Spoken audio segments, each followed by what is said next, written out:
humour. What is it? Where does it come from? Is it genetic or environmental? Are comedians born or are they made? Is bacon better with the rind on or the rind off? Can camels swim? Are parrots merely fish with feathers? Can oysters do crossword puzzles? Do Scottish footballers? Ow! Oh! Give that! Thank you.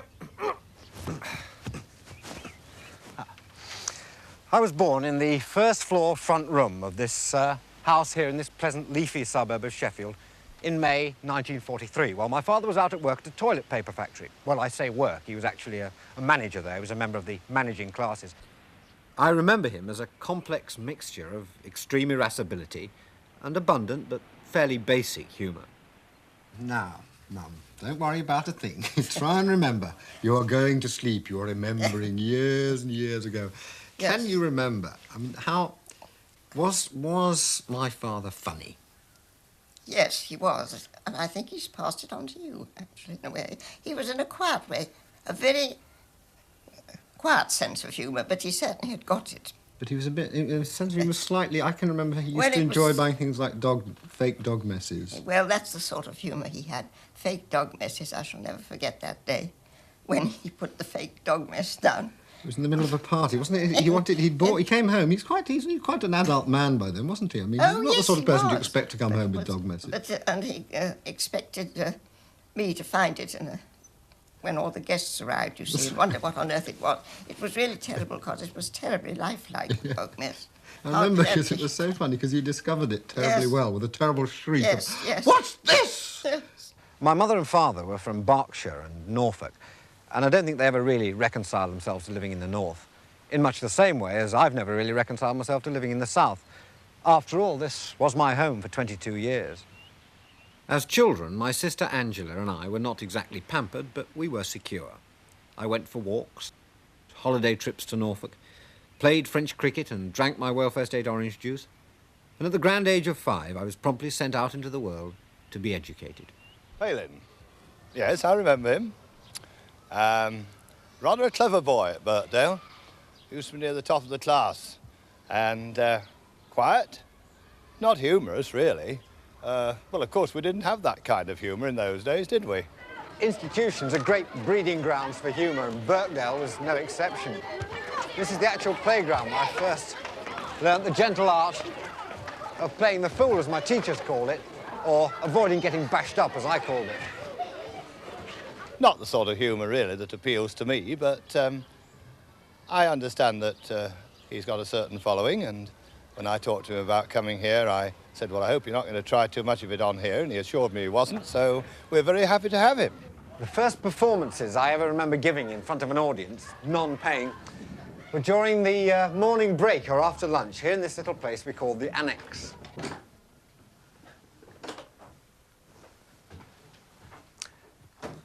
I can remember doing improvisations in here.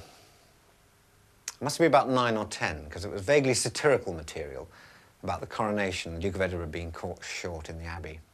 More, mercifully, I can't remember. Laughter was all very well as a means of saving my skin in the playground or courting cheap popularity in the lunch hour, but in class it was not encouraged. In rooms like this, I first encountered the painful delights of being forbidden to laugh. So even here, at this comparatively early stage of his development, one can notice the essential dichotomy of the comet influence. Here, in these pleasant surroundings, we find a whole oneness and... Go away!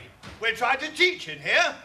Outside school, I spent most of my early years in the company of the boy next door, Graham Stewart Harris, now a chartered accountant. Oh, that was my scheme. That was my scheme. And for 10 years, his parents almost became my own. More than about 8 years of age.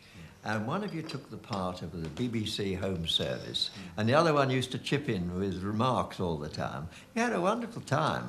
I always thought that you would do something in the entertaining world, but never what you are doing now. Never. The BBC Home Service either. Your mimes are really rather funny, and we all found them rather amusing.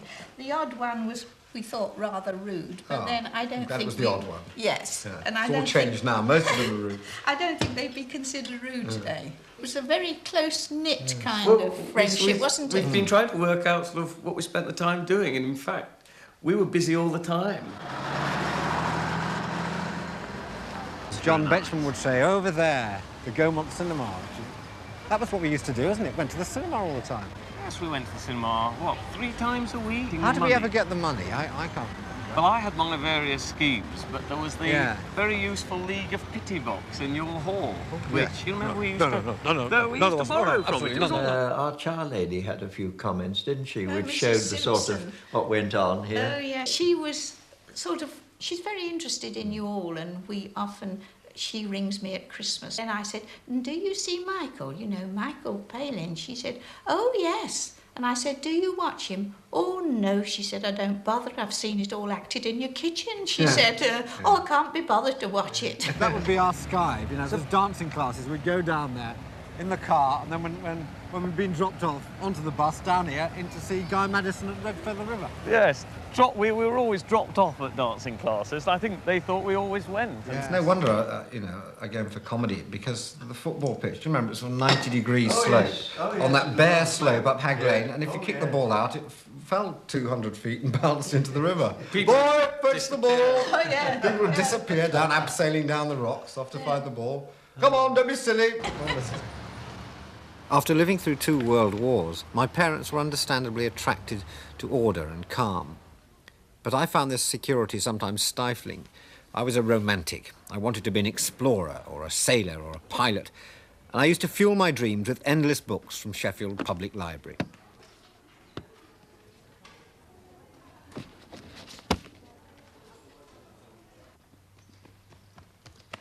Then, in 1954, I first became aware of a radio show, which, for someone like me with an absurd sense of humour and nowhere for it to go, was like manna from heaven.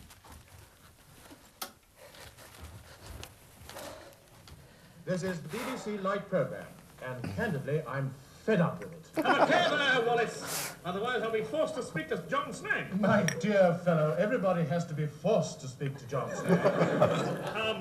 Curb those biting cynicisms and permit me to present the highly esteemed Goon Show! Spike, I live for the show. I mean, the day of the week when I had the Goon Show kept me going for the entire week. I mean, kept me going for 6 years. I wish it kept me going longer, you know. I was getting longer, actually. I had to stop. I was only 6 feet. So I had to stop the Goon Show. Otherwise, today I would have been 40'8" and a thriving window cleaner. But did you know, via letters or any feedback at all, there was this generation growing up who'd been totally liberated by No, the BBC kept England secret from us, totally. The voices is interesting. I mean, your voices, they're crumbs. I mean, I'm not going to do them, because I tell you one very embarrassing thing. The only time I ever spoke to Peter Sellers, who was a great hero of mine, as a comic actor, I passed him in the studio once, and the only thing I could think of saying painful. was, "Oh, Arnold, you've got him before me." I just did a Goon voice instantly, because I recognised him from Goon Show. I felt such a fool afterwards. That's right. He told me, he said, I passed a chap today who looked such a fool afterwards. He's all over the floor. Well, where did the voices... Did you just sort of think about those as you were madly drunk one evening? Or what? Well, I don't know. I think that Colonel Chinstrap in Itmar was the basis of the inspiration for Major Bloodknock. Ah, yes. Yes, do, yes. Do. Oh, yes, open your wallet and say after me, help yourself. Yes. It was all such blatant humour. Yeah. There's no joke there. It's straightforward aggression upon the human race. Good, lovely. But where did Eccles, for instance? I often wonder. And I got his dad. We're going to have his dad in. Can you talk like that? My son, Eccles. And then we never got around to that. The last character was the little Jim one. He's falling in the butter. That little one, little Jim is Blue Bottle's brother. They just by chance, like we had a good summer. Yeah. That's how it was. Who was that bum? Keep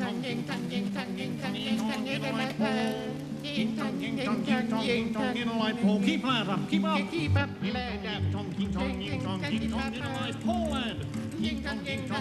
The Goons were quite inexplicable to my parents. They were my discovery. I'd found them. They were my heroes. Of course, any thought of ever emulating them was quite out of the question. But on my solitary bike rides into Derbyshire, I could always dream that one day perhaps something quite out of the question might just possibly happen.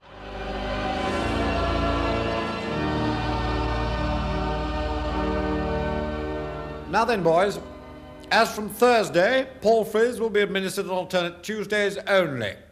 Friday is St. Willoughby's Day, and dark grey trousers will be worn. Our preacher on Sunday will be the Reverend Arthur Travers Jardine Fife Fisher, Bishop of the Limpopo, and an old RS, who will talk on God and the Transvaal. Chapel will not be optional. O'Grady's begins on Mondays for Talisker rights only, and Mr. Dixon has the stumps. The film on Wednesday will be The Dam Busters, starring Richard Todd. Seating will be by the house and will commence from the north side entrance except for Dillies, who will hop through Broadwick's gate in the normal way. Stop laughing, Palin! I spent 4 happy years at Shrewsbury School, doing Latin unseen, cleaning monitors' football boots, blistering my bum rowing up the Severn, and reluctantly respecting parental restrictions on my acting activities. Thus, doing the decent thing, I worked my way through O-levels and A-levels towards the great goal my father had in mind for me. At the end of 1961, I went for an interview and exams at his old college, Clare, Cambridge. I failed. Sorry, terribly sorry. If I'd got in, I probably could have spent the rest of the year cycling around France, learning to tap dance or hitchhiking through Mongolia. Instead, I went to work at a Sheffield steelworks.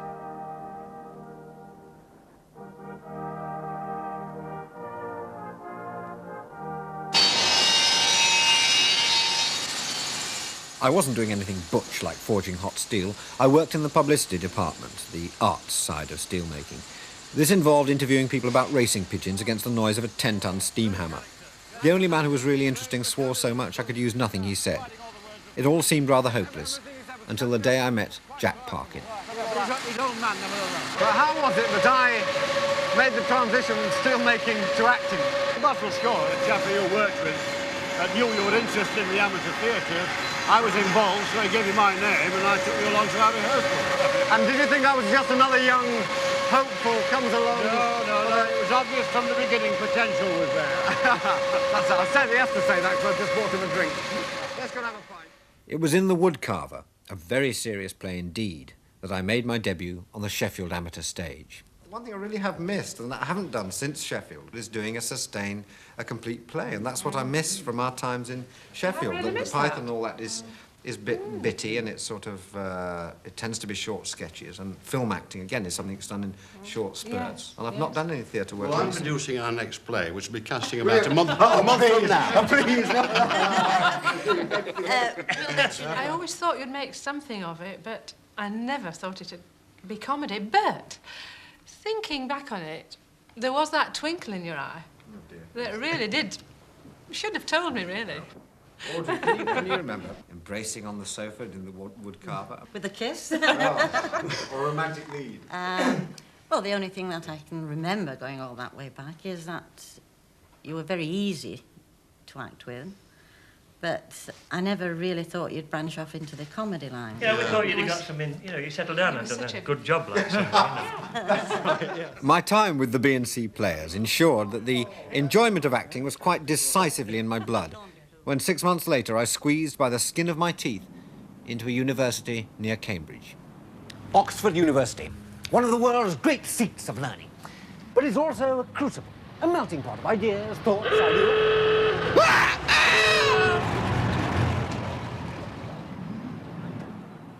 Oh, dear. Have a look. No. At Brasenose College, I made another decisive friendship with Robert Hewison, a smooth, rather confident Londoner. Here we are, the portals of our college. Brasenose revisited. The only college, as far as I know, named after a part of the body. Which part is that? Braze, the Braze. Brazen Nose. And we met here just because I can remember this bit here is where we actually first met, both history undergraduates. That's right, And you yes. were funny. I can remember you were funny. Well, I disliked you. I was nervous, that was why. What do you remember of that meeting? Well, I do remember I was the only one who wasn't wearing a suit. Really? I think it was Well, because I had a suit then. Yes, indeed. Yeah. You were very much the I got into those young, terrible baggy bright... cords I used to wear. No, you were very much nice and bright. But I think, although the fact it was quite an accident, same college, reading the same subject, the important thing is that we both decided independently to go and do some theatre, and we did auditions. But it was serious theatre, not funny yeah, straight away, was it? I think Lope de Vega is dead serious. That wasn't terribly funny until I heard what Terry Jones said about it the night after he'd seen it. It was the funniest thing he'd ever seen in Oxford. As fourth and third peasant, we hadn't had very much to do. But did we want to do everything? We wanted to do a bit of serious acting, a bit of review. So Robert and I ended up as friends rather than rivals. And it was largely as a reaction to the intense seriousness with which Oxford theatre treated itself that we took to comedy. In the autumn of 1962, high up in that part of the college familiarly known as the Arab Quarter, I remember taking the first faltering steps towards writing funny sketches. So I went around. Tomato? Yes, please. All the bits. Song, musical type, 1 minute. Automatic sketch, 3 minutes. Interviews, 3 minutes. Look, well, Robert, this isn't a bad recreation of those early cabaret writing days. It's the same salad. Same salad, yes, I can see that. Cucumber slightly straighter than it used to be. But this was your room, and we used to write here, didn't we? We didn't write in my room for some reason. I don't know why that was. Well, your room is in a basement, and it was in the middle of college, and up here sort of was rather hidden away. But at the same time, we could actually sit up here and by the table and look out of the window and see life passing by. You know, not undergraduate life, but real people. Do you remember we did used to speak in funny voices all the time? It must have been the golden era of funny voices. It did, wasn't it, Bobo, mate? That's right. Yes, Peel that cucumber. Yes, we did. We chose very amusing voices for speaking in, yeah? Ah, yes. It's usually copied from Spike, unfortunately. This is a historic document. The programme, the running order we made out for our very first cabaret, the Oxford University Psychology Party. What memories do you have? How did we get that gig, our first gig? I do remember actually sort of saying, look, Mike, you know, we have this very funny relationship, as it were. Sorry. We have this comic partnership. Why don't we structure it in some way? Let's go and do a 20-minute cabaret or a half-hour cabaret, something like that. And I said, and we'll get paid because this guy's actually offering us $5 bob each. It is to you, my friends, to whom they look for support. And you, my friends, who in your friendship give it. For we say that this has gone on for too long. Too long by far. How can we in the world today reasonably permit such a state of affairs to continue? The answer is no. Yes. A couple of years ago, 30 years ago, a very good comrade of mine, an old colleague of mine, who is now no longer with us, who is now far from us, but a junior minister, but dead, had the courage to state, mentioned after dinner, our position has not changed, only altered according to the circumstances. Stirring words at a time like that, when all over Europe we need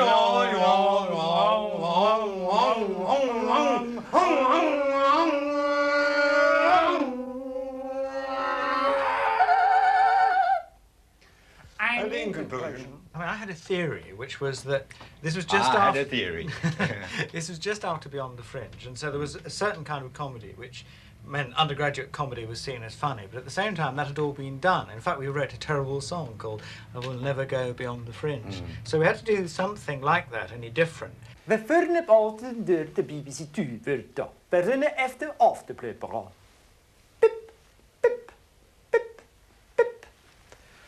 Tide, tide of the Outenbung, of the Outenbung, tide gesplint.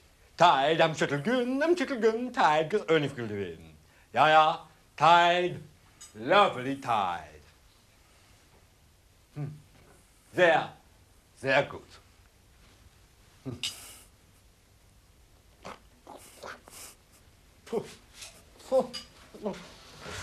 And so, in the Oxford University Union cellars, a star was born.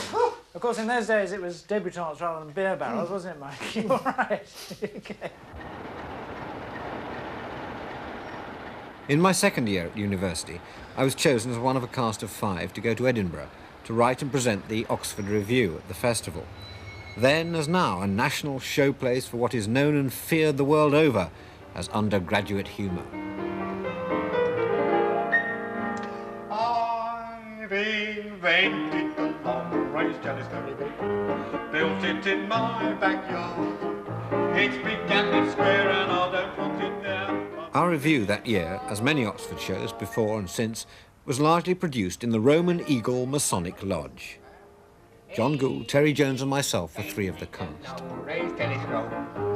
I always said he would. He's 60 feet long and the length is all long. And I've always stuck in the mud. I don't remember anymore. We're going to stop there. They don't write like that. Oh, they don't write like that. Thank goodness. We actually did that in review. Yes. I remember it with a tuba. You had a tube in the background. Yes, that's right. Yes, Tuba exploded at the end. That's it, we did. And this is where we rehearsed, in a Masonic lodge. Actually, we slept here. We slept here on sea mats. There was about 20 of us sleeping in this hall here. That's right. And but it was Boys are down here and the girls are upstairs. Yeah, none of that. None of that then. None of that. None of that in those days. No. And then the moment arrived. We came to hear the great temple of the arts, the Cranston Street Hall. Oh, the name! What it meant in those days. The Cranston Street Hall was hired out to us for the purveyance of comic entertainment by the Parks and Burials Department of Edinburgh Council.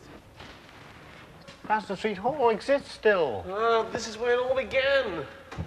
Hasn't been eaten by Death Watch. God, yeah, it's incredible. One was the happiest performing days of my life in this hall. Had nothing to lose then. Still got our blackout up. I remember putting that up. Oh, that was the big effort. Oh dear, now ballot boxes. Quick! Well, how did they find out? How did she do it? How did Thatcher do it? Terry, look. Amazing. Look. What, mate? Good Lord. All Oxford Review in Edinburgh, 1963. Must be our old The sketches. programme itself, designed by you. Good Lord. Yes, indeed. This it is... was when I... Quick. I'll find this. What is this? It's not a review. It's a scrapbook with our old reviews in mine. Dated 1963, The Scotsman with Quivering Finger. Oh, yes. He looks down. Listen to this, what they said about us. It is much more than a stimulant. This is the Oxford Review. It is much more than a stimulant for culture-sated minds or a pleasant nightcap. It is proof that a new generation of satirists with fresh style are rising fast through the debris of mediocrity left in the wake of those now rather passé subculture symbols beyond the fringe. TW3, the establishment and private eye. Read it, Mikey. Oh, I can't no more. Dear me. Is that really what they said? What they said about? I don't know, these Read kind of those. things. Yeah, what is two actors? What's this? From Scotland Yard's archives, we present the amazing tale of Dandy Jim. The story you're about to hear is absolutely true. Only the facts have been changed to fit the voices of our actors. The scene is a police station. Oh, I like this bit, yes. Oh, it's a joke. Morning, Zuba. Morning, wonderful. That's a joke, you see. That was a joke. That's that one. First joke I remember. There we that are. was one of my favourites. Oh, that's two Scottish policemen suddenly discovering, excuse me, Heinrich one of them Himmler, was yes, Himmler, yes. one of them was thingy. It's Wind not up. satire, is it, Mike? It isn't satire. It isn't satire. No, I but know. I never really thought it was, because that time seemed to have passed. Rehearse it, Terry. More rehearse. Off you go. I used to sing, I was Miss World from 1907 to 24. I can't bear it. I was Miss World, alive and bearable, but now I'm cheerless and forlorn, Friendless and poor. No one wants to see me anymore.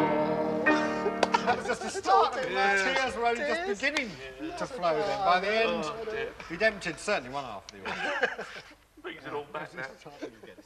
What I remember about the difference between doing a review in Oxford and Edinburgh was in Edinburgh people noticed you, and people from the outside world, impresarios and... David Frost coming backstage and sort of talking to you, and, you know, people from London sort of taking notice. You gradually got the feeling that it was going in a direction. That's right, yes. It was the first thing I've ever done, I think, that I felt suddenly there possibly is a chance that one could do this professionally. People might actually pay you later on to do it. It was exciting, wasn't it? Yeah, it There's was. a sort of magic to it, I think. The world of entertainment, which seemed so utterly remote to me in Sheffield, came a lot nearer in Edinburgh, but I was still supposed to be being educated. I was at Oxford to study history, not comedy. In those days, the two were not as inextricably linked as they've recently become. In a burst of solid and carefully selective cramming in the college library, I did 3 years' work in 3 months, and much to my surprise and everyone else's, emerged with a respectable second-class degree in modern history. In the summer of 1965, I left Oxford for good. I'd been in full-time education since 1948, and I couldn't stall any longer. It was time to take a decision, to be serious and frustrated, or funny and poor.